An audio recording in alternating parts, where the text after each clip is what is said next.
Oi, gente, tudo bem?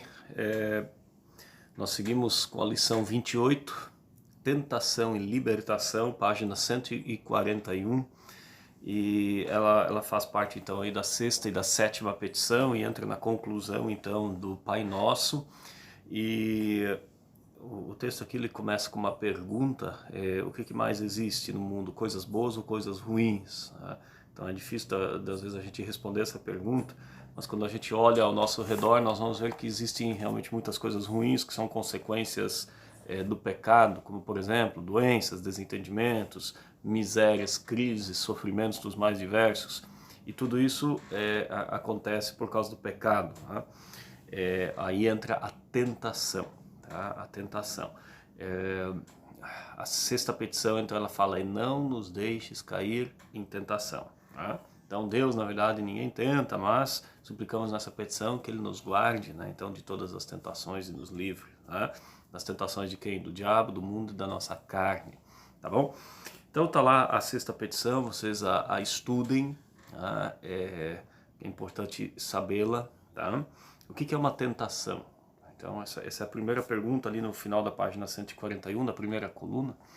Tentação é tudo aquilo que desperta em nós a grande vontade de pecar contra Deus. Tá?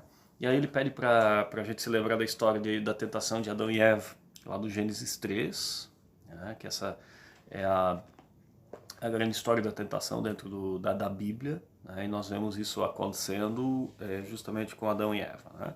Quem que nos tenta? Tá? A primeira passagem ali é Tiago, apóstolo Tiago, capítulo de número 1, o versículo 13. Eu não sei, a minha apostila aqui, ele colocava o versículo 3, mas não é. Né? Se a apostila de você está colocando Tiago 1,3, está errado, é 1,13. Ninguém ao ser tentado diga sou tentado por Deus, porque Deus não pode ser tentado pelo mal e Ele mesmo a ninguém tenta. Então a primeira coisa assim, ó, quando a gente fala em tentação, quem que tenta, quem que nos coloca em tentação? Não é Deus, tá? Não é Deus. Não é Deus. Deus não tenta ninguém ao pecado. Ele até permite que apareçam dificuldades na nossa vida, mas isso não é tentação, isso é provações. Tá? Ele prova a nossa fé para justamente nos fortalecer. Fortalecer o quê? A fé e o amor. Então, 1 Pedro, é a outra passagem, 5, 8 e 9, o texto diz assim: sede sóbrios, vigilantes, o diabo, vosso adversário, anda em derredor como um leão que ruge procurando alguém para devorar. Resisti-lhe firmes na fé, certos de que sofrimentos iguais aos vossos estão se cumprindo na vossa irmandade espalhada pelo mundo. Essa é a passagem de 1 Pedro 5, 8 e 9, e ele aponta justamente para o tentador, para o grande inimigo. O diabo, o vosso adversário, anda como um leão, que ruge pronto para devorar. O diabo é o inimigo de Deus e é o inimigo dos cristãos. Tá? Então esse é um primeiro ponto importante. Ele faz todo o possível e de todas as formas o diabo quer fazer nos levar justamente a pecar. Tá? Então, assim, ó, gente, o objetivo do diabo não é matar você, não é fazer com que você caia morto, mas o objetivo do diabo é fazer com que você se desvie do caminho de Deus. Esse é o objetivo do diabo. Tá? É a forma como o diabo age, né? Justamente fazer com que nós acabemos nos desviando da sua vontade. Tá? E ele faz todo o possível para nos levar justamente a pecar. Esse é o grande desejo do diabo, tá? Porque quanto mais ele conseguir fazer a gente se desviar de Deus, mais feliz ele fica. Por isso, a Deus ele diz, cuidado com a ação do diabo. A próxima passagem é Provérbios, capítulo 1, versículo 10. E aqui ele diz assim: filho meu, se os pecadores querem seduzir-te, não o consintas. Provérbios 1:10, aqui aparece a palavra seduzir. Deixa eu só ver na linguagem de hoje se também aparece a palavra desta forma, creio que não.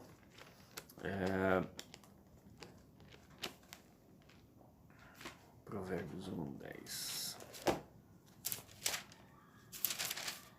Ali o texto ele diz assim na Bíblia na linguagem de hoje: filhos, se homens perversos quiserem tentar, você não deixe, tá?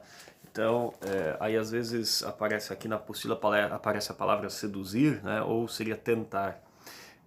Quer dizer o quê? Encorajar e convencer alguém a pecar. Então o Provérbios diz: se alguém quiser encorajar você, se alguém, né, seduz você, tenta você a pecar, tá?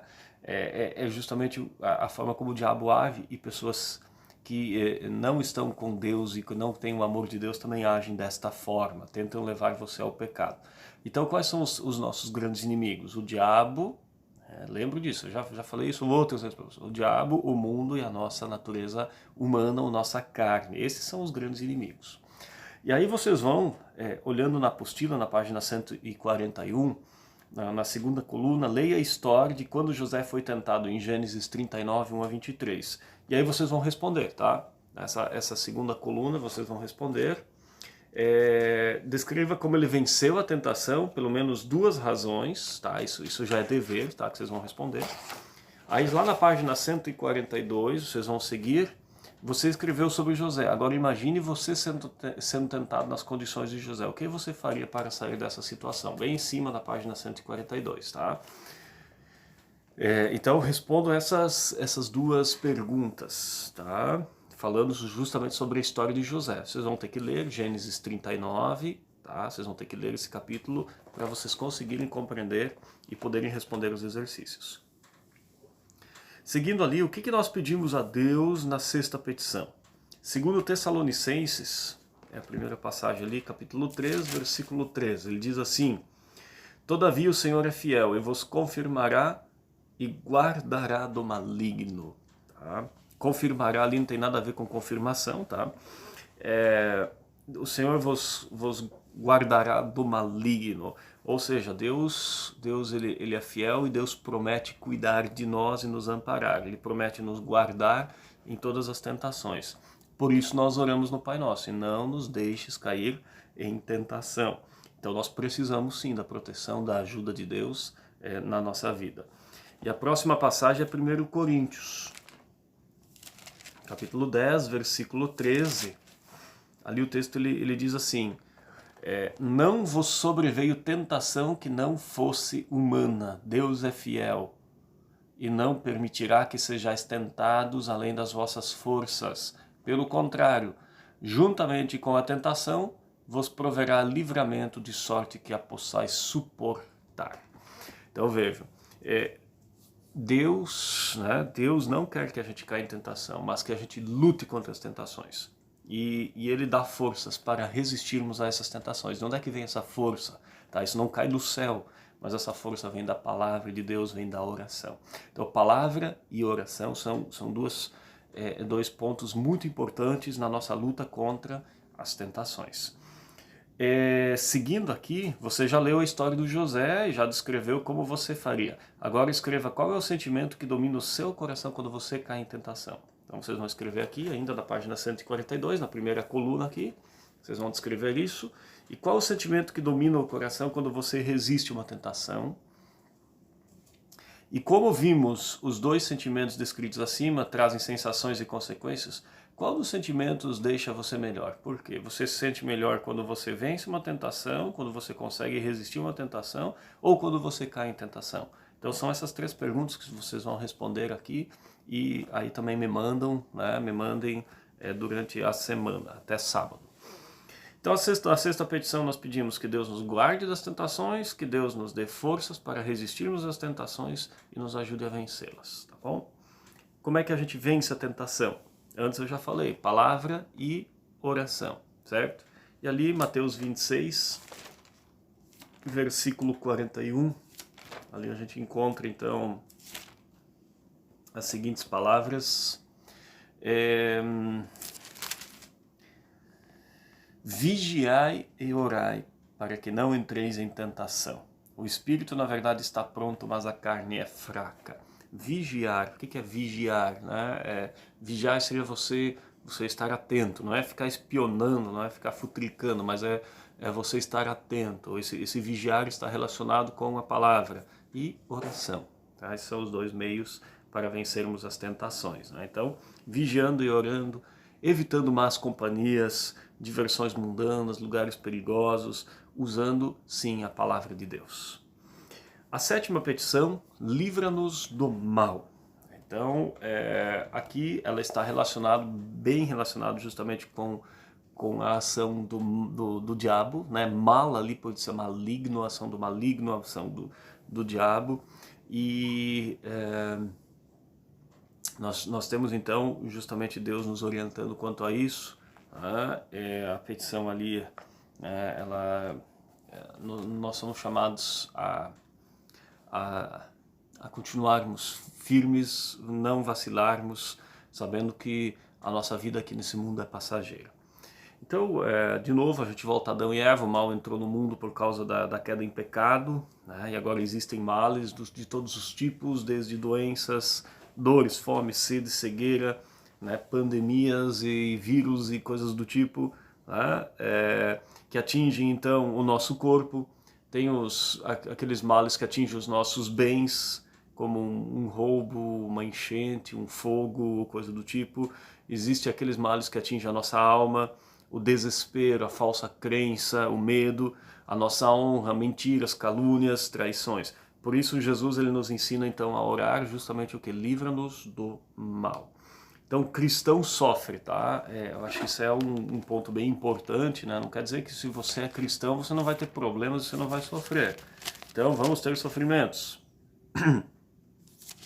Atos 14, 22 diz assim: fortalecendo a alma dos discípulos, exortando-os a permanecer firmes na fé e mostrando que através de muitas tribulações nos importa entrar no reino de Deus. Tá? Então, Deus nunca disse para nós que a vida seria fácil, mas por outro lado, Deus também disse que jamais iria nos abandonar. Mas ele fala de tribulações, de dificuldades. Tá? Então, o que a gente pede na sétima petição? O Salmo 91, versículo 10, é uma primeira passagem ali que ele aponta para nós. Salmo 91 nos fala do cuidado de Deus por nós. Versículo 10 diz: nenhum mal te sucederá, praga nenhuma chegará até a sua tenda. Então Deus nos protege dos males, dos perigos. Romanos 8, 28, todas as coisas cooperam para o bem daqueles que amam a Deus. Tá? Então, até fiz um estudo bíblico semana passada, na última quarta-feira, ele está lá no meu Facebook, justamente sobre esse versículo de Romanos 8, 28. Então Deus pode transformar o mal em bem. Essa é a forma de Deus agir para que a gente tenha forças para suportar todas as situações. E a outra passagem ainda é 2 Timóteo 4,18. Ali o apóstolo Paulo ele diz: o Senhor me livrará também de toda obra maligna e me levará salvo para o seu reino celestial. A ele glória pelos séculos dos séculos. Amém. Então, enquanto nós vivemos no mundo, nós não estamos completamente livres dos males. Então, sempre vamos ter dificuldades. Agora, quando chegar a nossa hora da morte, quando nós deixarmos esse mundo para trás, aí a palavra nos diz que o Senhor nos livrará de toda obra maligna e nós estaremos no reino celestial, ou seja, aponta justamente para a vida eterna. Né? Então Deus nos dará um fim feliz e por amor a Jesus nos levará para o céu. Então a sétima petição nós pedimos o que? Libertação do mal. Né? Quem é esse mal? É a ação do diabo. Tá? Forças para suportar o mal também e uma morte feliz e vida eterna no céu. E a conclusão dos mandamentos, pois teve o reino, o poder e a glória para sempre. Amém. Só lembrando, essas palavrinhas, né, teu o reino, teu o poder, tua a glória, eram palavras destinadas a reis quando voltavam vitoriosos das suas batalhas. E Jesus é um rei vitorioso, tá? E por isso que nós oramos essas palavras também. Por exemplo, na Igreja Católica, se vocês observarem, não tem essas palavras dentro do Pai Nosso, né? Nós as mantemos, né, e vamos continuar orando elas, e elas aparecem sim na Bíblia, né, no Evangelho de Mateus. Se vocês olham lá o Pai Nosso, né, podem conferir lá na casa de vocês, eu não vou ler aqui, mas peguem lá Mateus, no capítulo de número 6, tá? Ali vocês vão ter a oração do Pai Nosso, do versículo 9 ao 13, e vocês vão ver lá que estão essas palavras. Então, qual que é o sentido dessas palavras? Né? De Deus é o reino, tá? Ou seja, ele governa sobre os céus e a terra. De Deus é o poder, ele tem poder para atender a nossa oração e tem poder para fazer tudo de novo.